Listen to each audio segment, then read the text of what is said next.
pasiekėm draugus. Šiek tiek dabar atrodo liūdna išvažiuoti parą, pabuvom. Ką norisi labai mums dar viskas suvartot Norvegijoje, taip gražius vaizdus.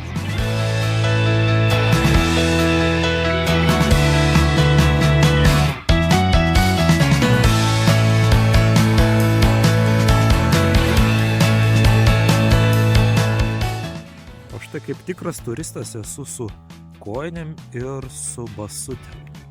Būtent kaip visada su savo zoną kirbi. Čia labai gražu.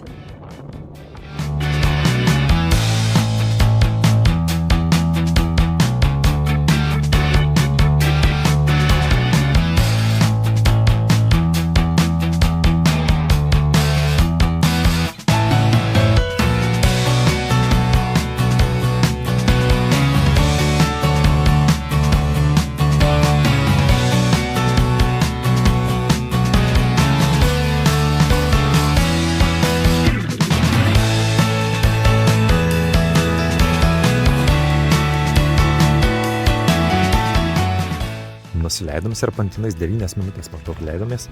Anoje pusėje yra begalinio ilgio fjordas ir ten turim keltą. Na, ir mums reikės vėlgi grįžti viršų. Va, į tą vietą tenais. Ten. Na ir iš čia yra visas tas vaizdas. Į tą serpantiną, kur mes kilom, ir fjordo ta pabaiga, iš kur keltas kelia.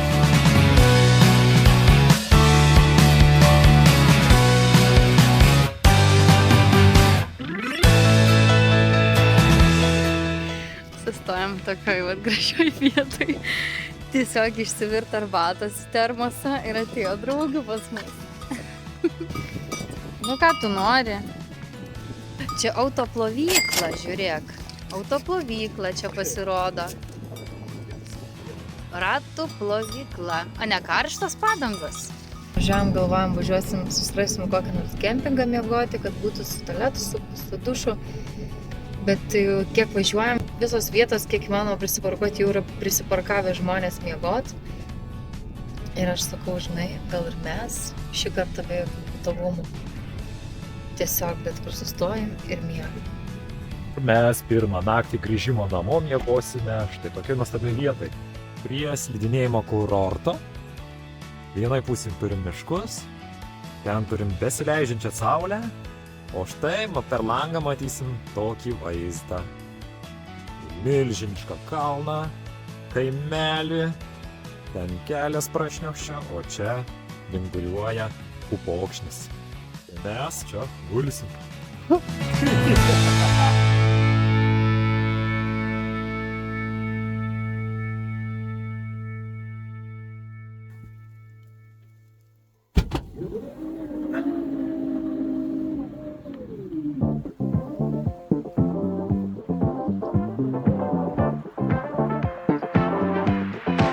Labas rytas.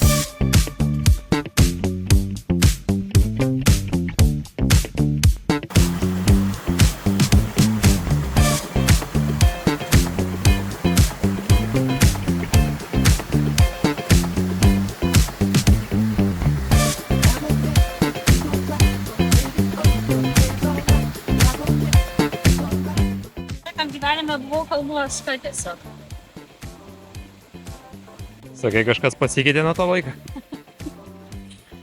Tik tai vyko. Visur stovi tokie ženklai, kad čia yra labai pavojinga. Kad gali bet kada upės lygis pasikeisti maždaug 1 metru per 1 minutę. Ir įrengta kažkur aliarmo sistema. Ir dar parašyta, kad aliarmo sistema gali nesuveikti.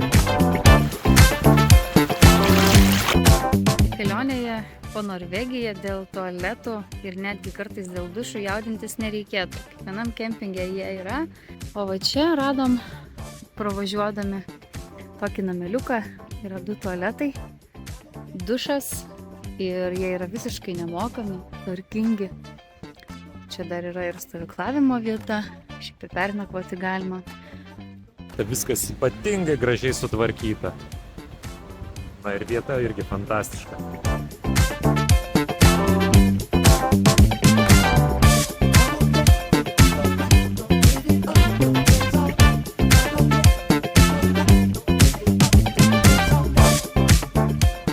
Yra tokia tikimybė, kad jeigu taip ir toliau tokios gražios vietos kaip ši, mes į keltą nespėsim.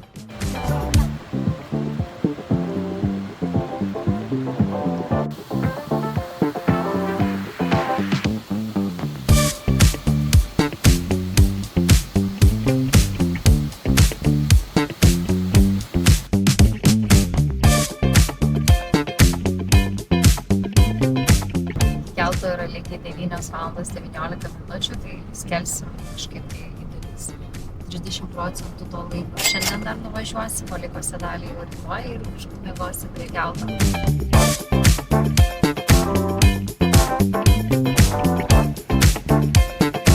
Sriubos virimo reportažas.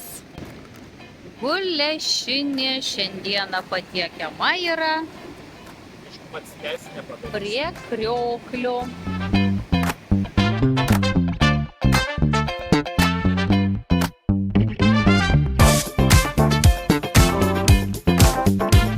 O namukas va taip atrodo. Tipinis švediškas namukas. Turim 2-aukštę lovą. Čia tokį mini virtuvėlį. Be vandenio ir šaldytuviukas. Už vieną mažą 50-tuką paėmėm Švedijui mažą namuką.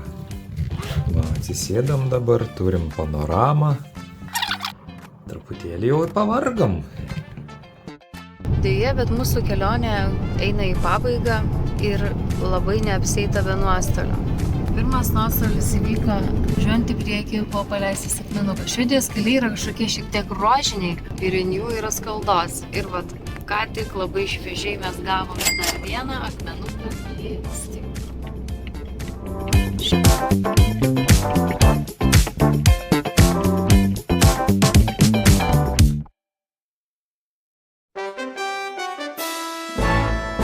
Kino kompanija Tai ką veikiam pristato filmą Stokholme be sindromo. Pagrindinėse vaidmenyse Andrius ir Inta.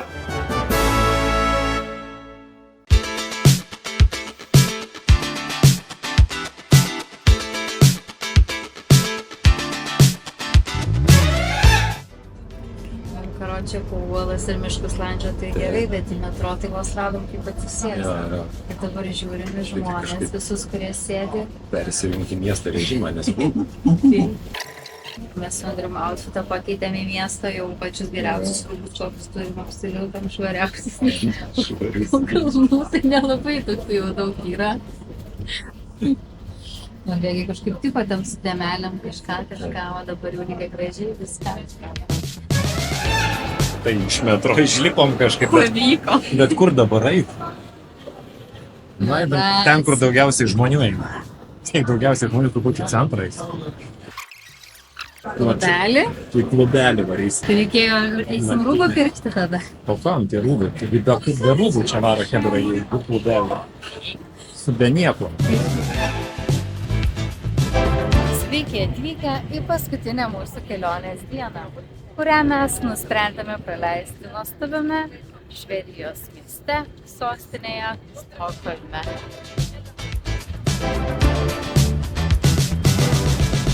Aš kaip žinių pranešėja.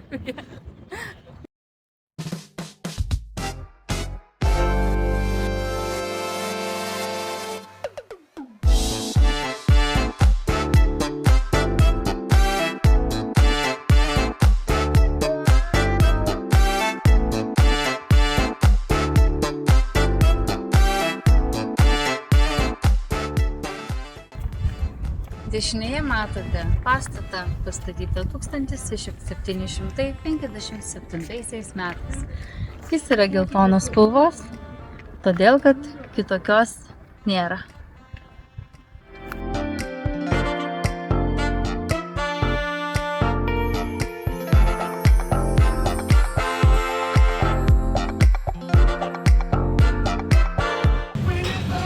Taigi mūsų vėlyviems labai pietums, 16:28 vietos laiku, aš suradau mums tokį restoraniuką Meatballs for People. Tai pažiūrėsime, ar bus skanu. Ko tokia laiminga? Nes gavau valgyti šiandieną pirmą kartą normalaus maisto. Tai mes ragausime įvairių netyčių švediškosius kukulius. Su kažkokiam biški daržovėm, matau, kad uogų kažkokiu įdėta. Ir su patažiukais. Tai... Bulvių košė dar yra? Jo, dar bulvių košė. Tikiuosi bus valgoma, nu viskas valgoma. Dar pažiūrėk, tie varškiečiai yra parodyta iš kokio gyvulio padaryti. Taip, gerai viskas valgom. Nu davai, skanaus visiems.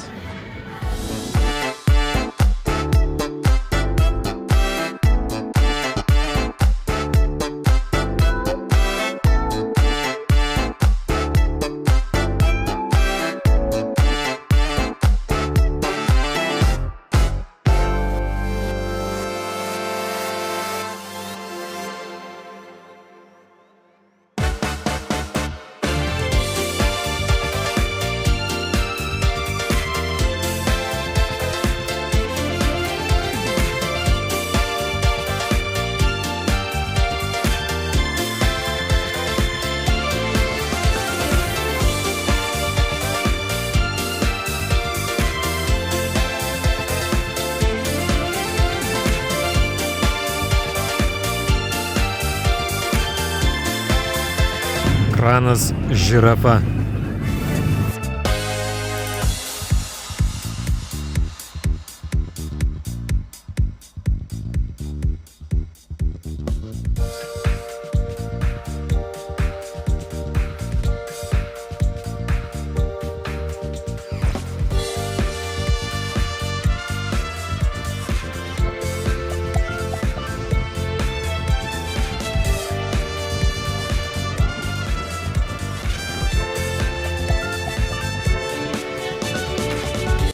Ką reikia daryti atvažiavus į Stokholmą? Būtina yra pagulėti ant suoliuko.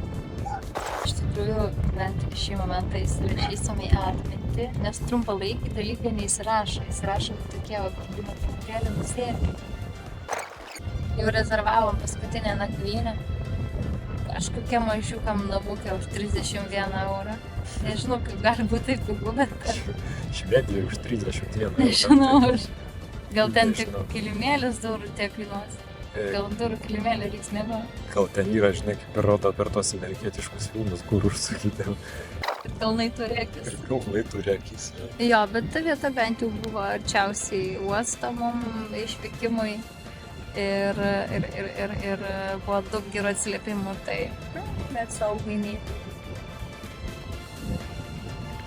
Pasnausim ir eisim pasivaikščioti.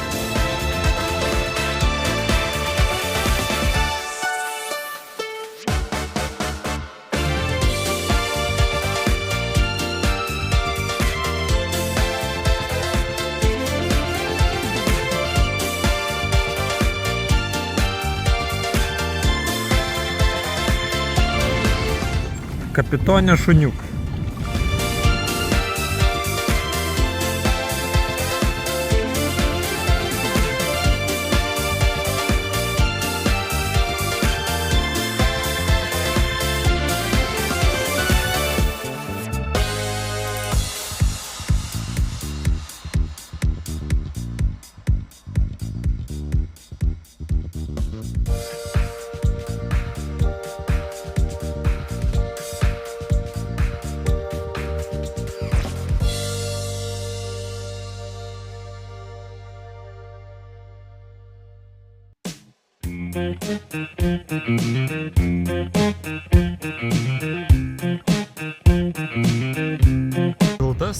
Tiltas.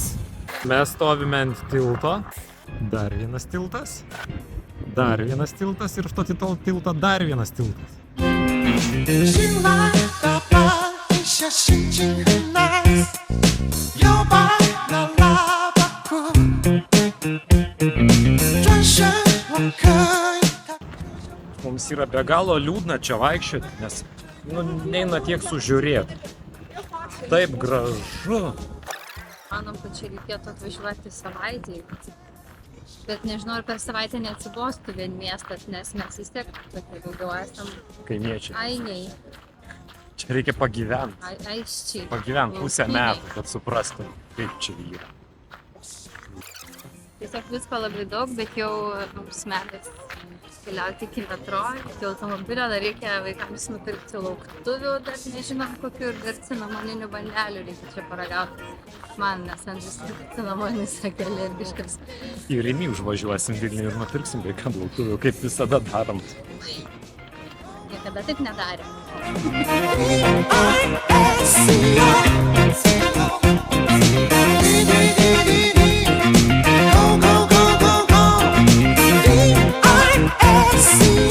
Dabar mes eisime ten, kur kažką parduoda. 醒来打扮一下是不说过，摇摆那喇叭裤，转身我可有他这小臀部，挑眉这样落幕，还轻轻上路。当我们各自迷途，就再来一首循环往复，这涂鸦艺术。随身听跳到几度，随着音乐和我跳到海。Filmo pabaiga. Gerai, gavom čia tokį kambarį. Neaišku, ko tikėtis. Durys nerakinamos, tai aš pastačiau čia spastus. Jeigu ką išgirsi ir atsibūsiu naktį. Ir pasiruošiau peilį. Aš pagalvojau, kad mes nepasakėm kai kurių dalykų. Stokholme, tai kai nuvažiavom, atsisinčiau appsą programėlę Easy Park. Susiradom tada vietą, kur parkuotis. Ten viskas labai aišku ir belikiek gali prastęsti.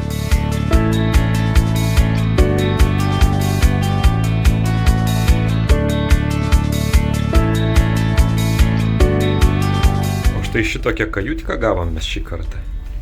Nu, šiek tiek platesnė negu praeitoji buvo. Turim netgi iliuminatorių.